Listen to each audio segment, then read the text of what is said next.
पहिलोपटक राष्ट्रपाललाई र हामीलाई तपाईँहरूले माया र विश्वास दिनुभएको छ। मान्छेहरू भन्छन् देशमा निराशा छ, तर म तपाईँहरूको आँखामा हेर्छु आशा नै आशा छ। अब 2/3 सरकार बन्छ, कम्तीमा बहुमतको सरकार बन्छ भन्ने आशा छ। यो आशालाई जोगाइराख्नु होला, यो आशा मर्न दिनु हुँदैन, यसलाई जोगाइराख्नु होला। म आज चुनावी भाषणको लागि आएको होइन, तपाईँको मनभित्र भएको त्यो आशालाई जोगाइराख्नको लागि, त्यो बलिरहेको दियोमा अलिकति तेल हाल्नको लागि आएको, यसलाई निम्न नदिनु होला। हामी 21 इतिहास बदल्छौँ।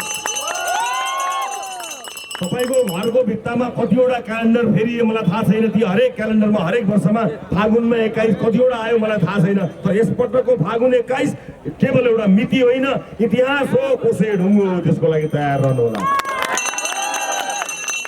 यसपटक सुनिल लम्साल जस्तो एउटा योग्य क्षमतावान युवालाई राष्ट्रपालले आफ्नो उम्मेदवार बनाएर तपाईँहरूलाई पहिले नै न्याय गरेको छ। बाँकी यहाँका समस्यालाई न्याय गर्ने जिम्मेवारी तपाईँको उम्मेदवारको हातमा।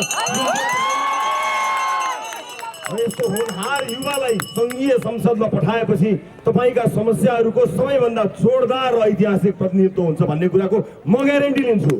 म यहाँ सोच्नु उभिएर ग्यारेन्टी लिएको छु। सबैभन्दा इमान्दार बनेर र जनताको सेवक बनेर सुनिलले तपाईँहरूको दुःख पीडाका जति पनि इतिहास छन् त्यसलाई मेट्नको निमित्त नीतिगत रूपमा संसदमा बसेर तपाईँको आवाज उठाउनेछन्। देशको छोरो हुनेछन् सुनिल, म तपाईँलाई विश्वास दिलाउन चाहन्छु। यो चुनावी भाषण होइन, यो एउटा आउँदै जाँदा तपाईँहरूसँग गरिएको भेटघाट हो। यो छोटो जानकारी, हिजो भर्खर पाएको जानकारीमा तपाईँहरू जति सक्नुहुन्थ्यो जम्मा हुनुभयो।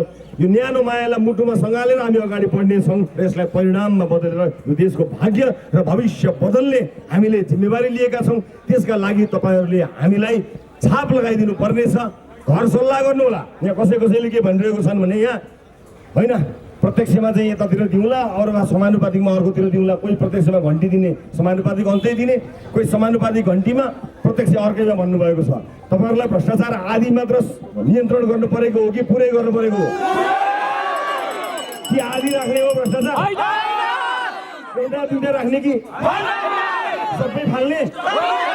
सबै फाल्ने हो भने घन्टीमा समानुपातिक पनि घन्टी, प्रत्यक्ष पनि घन्टी, अत्यधिक